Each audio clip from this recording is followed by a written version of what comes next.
Hey guys, and welcome back to the World War II Solitaire board game channel, and time for more Lone Sherman Pacific. Today we're gonna play the first scenario, which is A1 Tarawa, Red Beach 1, landing at the bird's beak. So again, the setup is really simple, and our mission is to destroy the heavy artillery. There will be one piece of that, and then we need to move out of this hex into this direction. So first you set up the heavy artillery, and I have a mortar mini for that. Roll a d6, and we put it on the red 2 facing that numbered hex. So his line of fire will be these 4 hexes. And then we have to set up anti-tank guns, 2 of them. And we'll roll. And the first one will be in this one, again facing the red number, and the second one will be over here facing that way. So that's really the worst place you can get the AT gun, because I'm gonna be spawning right here in line of fire of that AT gun. So that's a bit unfortunate. You have the choice to let him face any direction. So I think I'm actually gonna face him this direction, because if I can get into this hex, I will be out of this 80 guns line of fire. He's gonna be able to fire over here, over here, over here, over here, over here, and finally, of course, over here. Okay, and there is a special thing with this map, and that is the seawall. And the seawall are these walls you see here. I can only cross those not by normal movement, but by the movement over here in order C. So that's only with a roll of 5. So that's the seawall is really hard to climb. But we're gonna give it a try, or we might go up north depending on how many move orders we get. Okay, so we're ready to start playing. And the first step is remove Sherman smoke, but there is no smoke to remove. The second step is to position your commander as buttoned up or with a popped hatch. I choose popped hatch because on the C hexes you get so few dice, and it's really vital to get out of there because the longer it takes, the more enemies are gonna spawn, and you're just gonna have real big trouble to get out of there. And we should also mark that we're unloaded. You always start unloaded. And our US casualties are at 0. Okay, and then we're ready to go. So again, you get to choose here. Do you want to start with A or B? A is maneuver, B is attack. We're gonna start with... I think we'll start with attack this time, because if we are lucky, we could get a shot at that AT gun before we hopefully move out of this hex. So we start with B, attack. C, we start with 0 dice. We get 1 if the gunner is alive, 1 if the loader is alive, and then 1 more if the commander has his hash popped. So let's roll and hope for a 1 or a 2, and then a 5 or a 6. Okay, so I did not really get what I wanted, because the 3 will let me fire the machine guns, and I can only kill infantry with that. The 5 and the 5 lets me fire my main gun. However, I can't do it because I'm unloaded. However, with a double, you can load. So we have a double 5, so we can load with the loader if he's alive. So we load, and those 5s are then, wasted. But then with the 3 fire machine guns, again, we have no need for that. So then we go to the A, and we have -1 on the C hex, +1 if driver is alive, so then we're at 0. +1 if assistant driver is alive, then we have 2, and then +1 if the commander has his hash pop, so we have 2 dice. We want to have a 5 or a 6. Or a double. We get a 2 and a 3, and that's turn and turn, so that doesn't really do any good for us. So unfortunately, we're not gonna be able to do anything good. Let's hope for this. The C, we have at C, we have 1 dice, or 1 die, and then we have 1 additional die if our commander has his hash popped. or actually it says popped hatch or buttoned up. So we have, as long as the commander is alive then, I guess. So I would like to roll a 5 now, because that's move. Unfortunately a double is not going to help me. So only a roll of 5 would allow me to move. And we roll a 2 and a 4. So 2 is not in C, repair, and I am it at C. I have nothing to repair. And number 4 is assistant driver may fire the machine guns. So that doesn't help me either, unfortunately. Okay, so we're stuck where we are, and the next is fire level control, and we don't have any fire, so we skip it. And then we have Japanese units. So you go left to right, Type 95 tanks go first, and then 80 guns. So you start with the 80 gun that's closest to you. So we start with this one, and you see the number here, that's the number of dice he will roll. So roll 2 dice, and that's, let's see here, you start with the lowest number, which is 2. If facing building hex, move to it. However, he's not facing a building hex, that's removed. And then we have 6, which is fire, and he can only fire in this arc, so we're pretty lucky, because if we would have rolled a 1 and the 3, he would have turned towards the Sherman, and then he would have fired. So we just barely made it. And then we have the next AT gun, and he rolls a 1, turn towards the Sherman. So he will just turn like that. And then the 3 is turn again, so then he will turn again towards the Sherman. And then we have our heavy artillery, which rolls just 1 die, and he rolls a 2, which is no action. If he would have rolled a 3, 4, 5, or 6, it would be fire. But again, he can only fire in this line of sight. Okay, and then we have Japanese firepower. So you roll 1d6 for each AT gun, and then 2d6 for the artillery. We don't want to have a 6 now, because that takes US casualties. And we have 1-6, so we have gone up to 1 US casualties. If we ever reach 11, the game is over.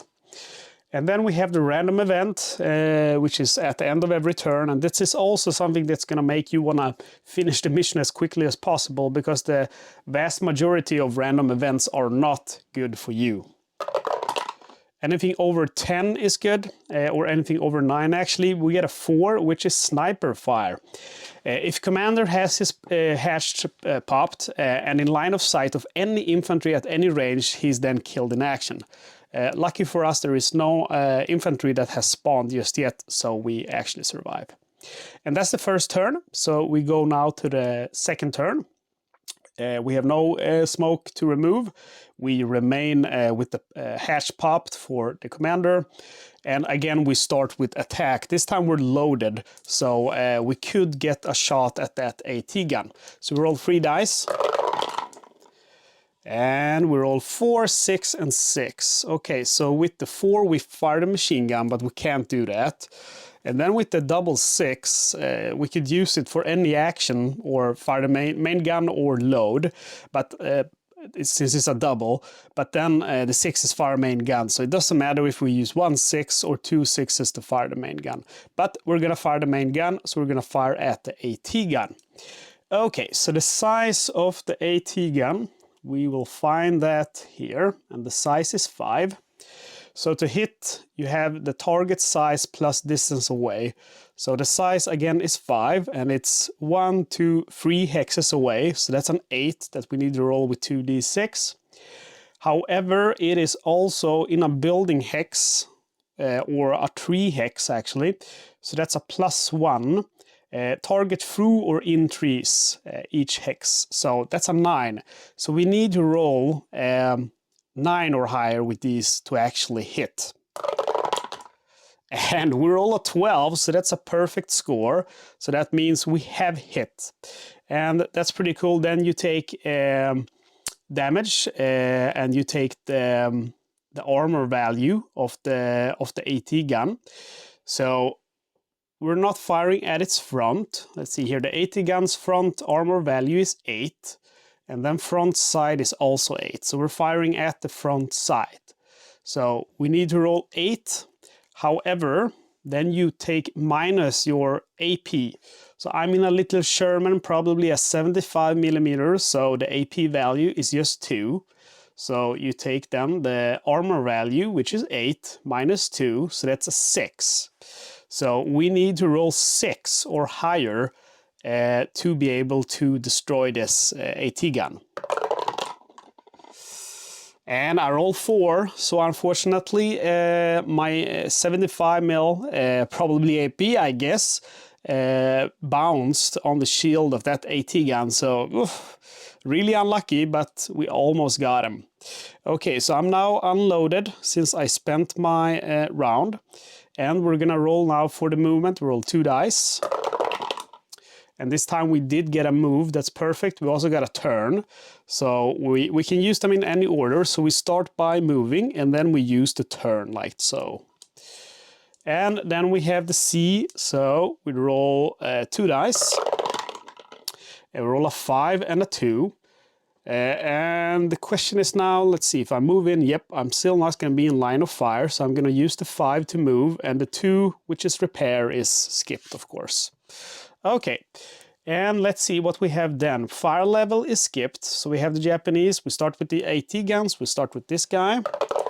Roll 2 dice, so he turns towards the Sherman with the 1, and with the 3, he turns again towards the Sherman. And then the next AT gun, and he rolls a 2, which is, if facing building hex, move to it, but he's not. And the 6 is fire, but he does not have line of sight. And then we have the artillery, rolls fire, but he's not in line of sight. And then we have Japanese firepower again, and again we roll 4 dice, hope that we don't roll any 6s. And we did not roll any 6s, so that's perfect. And then we have end of turn events, and we hope for a 10 or higher. Oh yeah, look at that. We got 11. So that's if commander is not killed in action, perform either a load, repair, or extinguish action. So we perform a load action. So we load our 75mm gun. And that's it for turn 2. So now we go to turn 1. And now I am going to move first, because hopefully I can move into that hex and then target the AT gun. So we're gonna do A first, and we're still in a C hex, so we can roll 2 dice. Hope for a 5 or a 6 or a double. Oh yeah, I got a 5, perfect, so we move in. And then with the 2, we have a turn, so I will turn towards the AT gun, and hopefully I'll be able to get a good shot in. And the reason why I turn towards him is because my frontal armor is stronger than my frontal side. So in case we don't take him out, we're gonna be more likely to survive if he returns fire. And then we do attack, and there is a big difference now. So in a C hex, you start with the basic 0 dice, but on a clear hex, which we are on now, we start with 2. So that's really good, but you might want to avoid clear hexes anyway, because in the random events, if you roll a 5, if you're on a clear hex, you will have some problems. You will suffer an automatic hit. So you don't want to stay on those clear hexes too long. Anyway, we have 2 basic die, and then we have 1 because the gunner is alive, 1 because the loader is alive, and then 1 more die because our hatch is popped. So we have 5 dice now, so we have a good chance of being able to get a 5 or a 6 or a double and take a shot at this guy since we are loaded. And that's a pretty good roll, I gotta say. That's gonna let us fire twice. So we get, let's see here. Let's use the 6 first to attack. That's fire main gun, so that's the one we use first. And again, it's gonna be the distance and the size. So the size is 5 and the distance is 1, so we need a 6 or higher. But then, however, we need a 7 or higher. We have a +1 because he is in trees. So 7 or higher. So we do roll a 7, that's very lucky. And then now to destroy him, now we're actually facing his frontal armor instead of the frontal side, but it's the same armor value, which is 8. So we have an AP value of 2, so we need to roll 6 or higher with 2d6 to destroy him. And this time we roll 7, so the AT gun has been destroyed. That's very lucky. And it's important that you, even if you don't have to take out units, that you do it as fast as you can, because that way you can limit the casualties that you otherwise would take. Okay, and then I'll just use the, let's see here, the 1 to load my gun because it became unloaded. So I'll use the 1 to load. And then I have, you know, more dice I can fire and load again. So I could fire one more time and then load with the 2.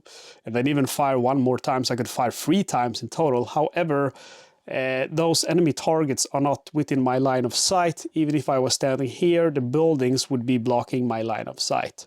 So we're gonna have to just not use those dice. Okay, and I believe I moved this turn. I already forgot, but I think I moved first and then fired. So we have to roll on C. So we're on a clear hex, which gives us 1 die, and then we have 1 more because our commander is alive. Hopefully we can get a 5. That is the only way to climb this C hex. Oof, very close, but I got a 4, which is assistant driver, fire machine guns. Double here will let me hold down.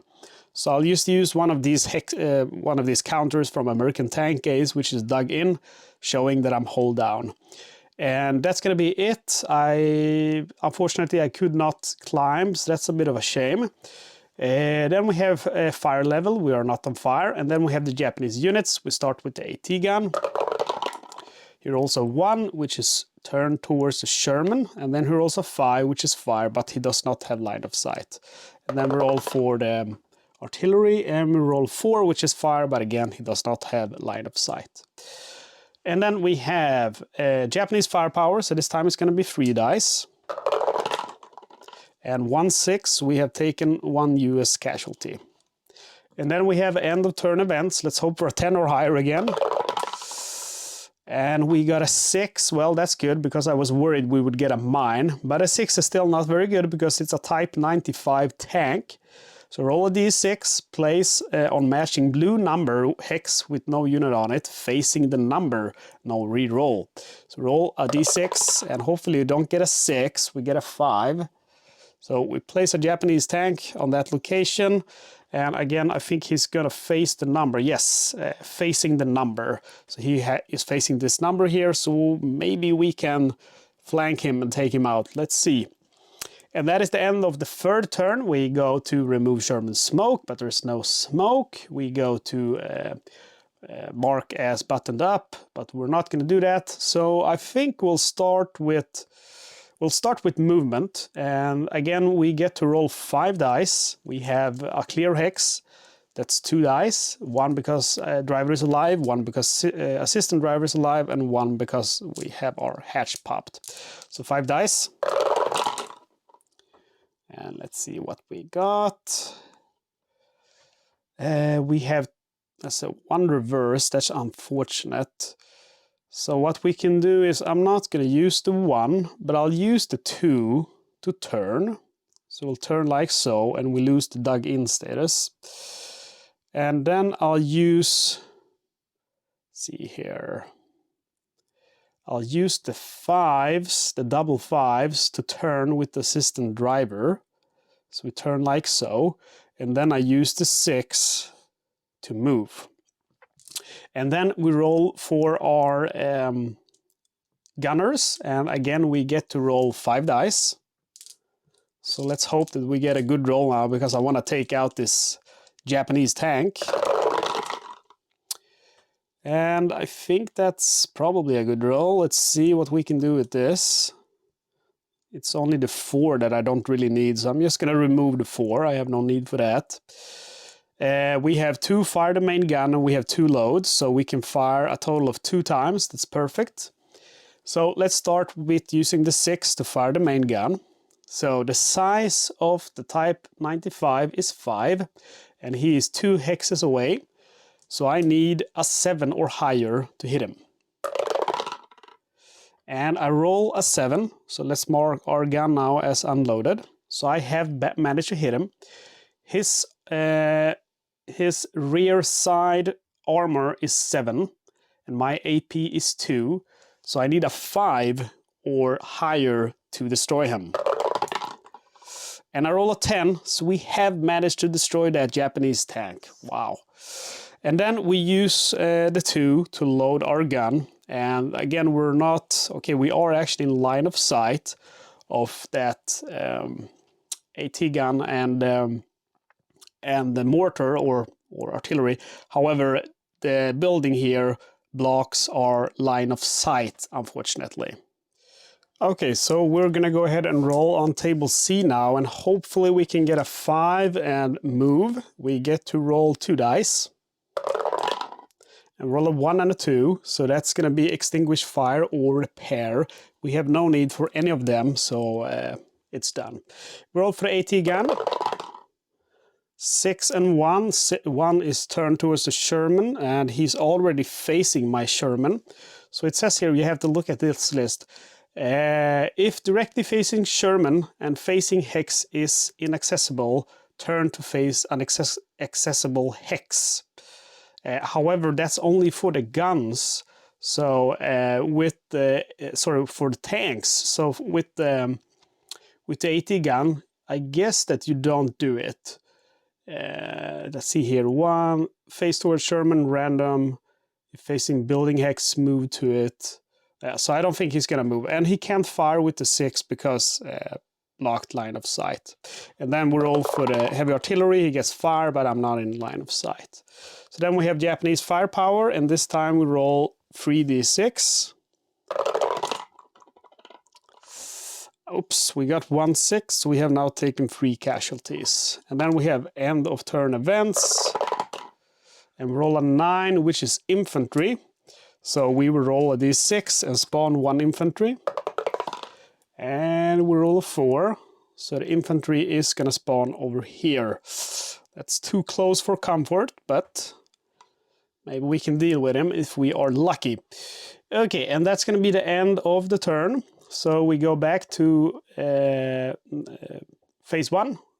We are gonna stay popped hatch. We will roll 5 dice on the movement first. We're not gonna attack first.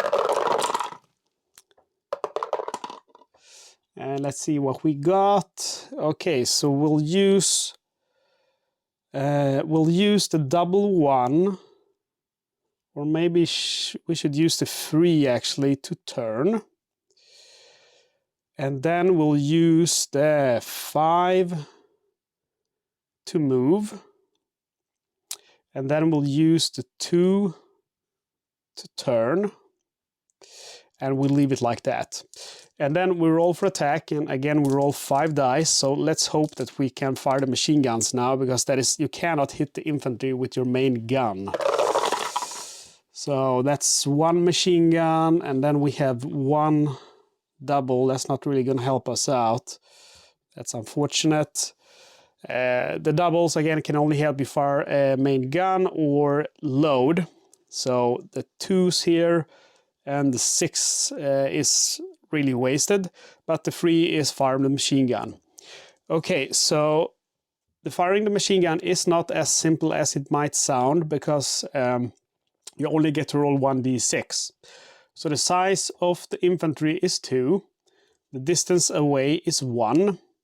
So that's a 3 or higher. However, he is in a building hex, says a +1, so we need to roll 4 or higher to be able to kill that infantry. However, if you hit the infantry, you don't have to roll for damage. They are automatically killed. So again, his size is 2. He's 1 hex away, that's 3. And he is in a building hex, that's 4. So a 4, 5, or 6, we have taken him out. So that means we have a 50% chance of taking him out. Let's see if we can do it. Oh yeah, we roll a 5. The infantry is dead. So we have a good kill score now. We have killed, let's see, we have killed 1 tank, 1 AT gun, and 1 infantry. And then we roll on the random table. We get to roll 2 dice. So let's hope we get a 5 now. That is really the only way that we can climb the seawall. Yes, that's really cool. Okay, so we got a repair, and we don't have to use that. Then we got a 5, which is move, including over seawall. So we move into this building here. Perfect. And then we have fire, which is skipped. AT gun, we roll 2d6. And we got a 4 and a 5. So let's see.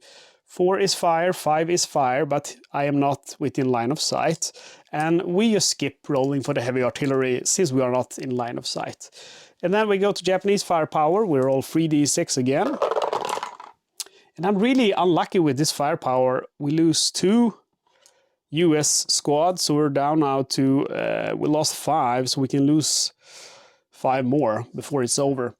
Okay, and end of turn events. Let's hope for 10 or higher this time. 6. That's another Japanese tank, unfortunately. And it's 2, so he is going to spawn over here. So they're really consolidating their forces over here. And that is the end of the turn. We remain with our hatch popped, and I believe we shall attempt to move first. So we're in a building hex, so that gives us 2 dice. And then we have 3 more because of our crew members. We have 5 dice, so we have a good chance now to be able to move into a position where we can fire at that artillery. Okay, perfect. So we use the 5 to move. We use the other 5 to move. And then the question is, I have the 2s which I could use to turn and the 4 which I could use to turn. So the question is, I could turn my tank to this area so I have a quicker way out, but that might bite me in the butt if the tank comes and fires at me from behind, which is a high possibility because the tanks roll 4 dice.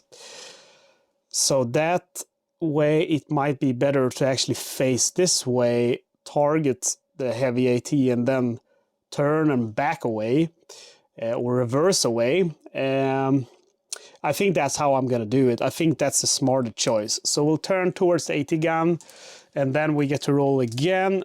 Let's see, we're on a 3 hex this time, so we only get 1 basic die, and then we get 3 more because of our crew members, so we get to roll 4 dice. Let's hope we can fire the main gun now. Well, that's not a very good roll, but it's okay. We can fire 2 times with this. So we use the 5 to fire the main gun. And the size of the heavy artillery is 4. He's 1 hex away, so that's 5. And then he's in a building, so that's 6. So we need 6 or higher with the 2d6 to hit him. And we're all 3. That sucks. Okay, we use the 1 to load our gun, and then we use the double 4 to fire our main gun again. So let's put him to unloaded. And again, to hit him, we need 6 or higher. 6, perfect. Okay, we got a 6. Now let's see his armor value. His armor value is gonna be front, rear, side, which is 7. My AP is 2. So I need to have a 5 or higher with 2d6 to take that heavy artillery out. Let's see, 5 or higher. Okay. Yeah, I roll a 12. The heavy artillery is dead. Thank God. Okay, let's get the hell out of here. We will roll, let's see, we're on a 3 hex, so we get actually 2 basic die for that. And then we get 1 additional die because we have our commander alive. Let's see, I would like... Smoke would be pretty good, so a roll of 3 would be good. Move is not gonna be good. I don't want to move out of here. Loader 6 for the loader to load would also be good, and a double would be good to get hull down. Let's see what we can get. We get a 4, which is fire the machine guns. We're not going to do that. However, we get a double, and that's perfect because that lets us hold down in case that tank comes for us. Okay, so then we go over to the enemy units, and we start with Type 95. He gets to roll 4d6. And start with the lowest number, which is 2. So the 2 is move or turn. And he's going to move. So he moves towards our Sherman. And then the other 2 is move or turn. He can't move because I'm in that hex, and he's not going to turn because he is facing my Sherman. And then we have 4, which is turn, but again, he's not going to turn because he's facing my Sherman.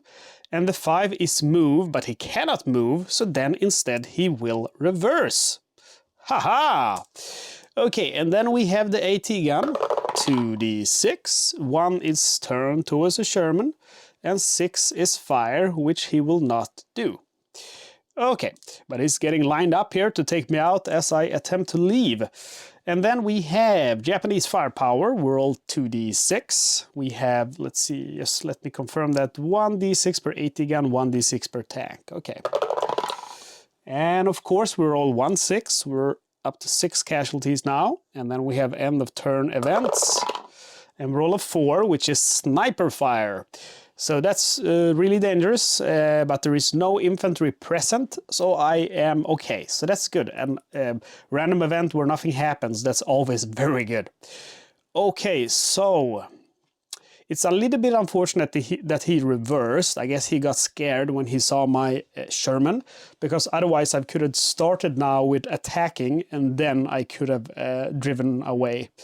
So I think we'll start with moving. I guess we're on a 3 hex, so that only gives me 1 dice. If I can move over to this one, I'll get 1 more die, and that way I could possibly take out the AT gun. So we start with the movement, and we are on 3, that's 1 die. Then we get 3 more, so we have 4 dice. I need to turn 2 times and then move. That's perfect. So the 2 will let me turn, and the other 2 will let me turn again. And then with the 5, I move. And then with the 6, guess what? I move off the map and I win. Oh man, that makes me happy because this game is hard and I've had trouble getting up this seawall. I've died down here on the beach and I haven't really even gotten to the heavy artillery, so that makes me super happy. I managed to win the first scenario. Well guys, as always, thank you for watching. Make sure that you check the comment section because I know Mike Lambo is watching and he's gonna point out any and all errors that I've done in my playthrough. Also, don't forget to like and comment. That really helps me a lot. And yeah, again, don't forget to subscribe. We're going to play, of course, the next Tarawa map, which is going to be Tarawa, Red Beach 1, pushing inland. So we're going to be pushing inland towards the airfield, I guess. Yeah, clear the west of the airfield. So that's going to be our final mission in the Tarawa Red Beach 1 campaign. And then, of course, we move on to Saipan. So, guys, again, don't forget to subscribe. Thank you for watching. I will see you next time.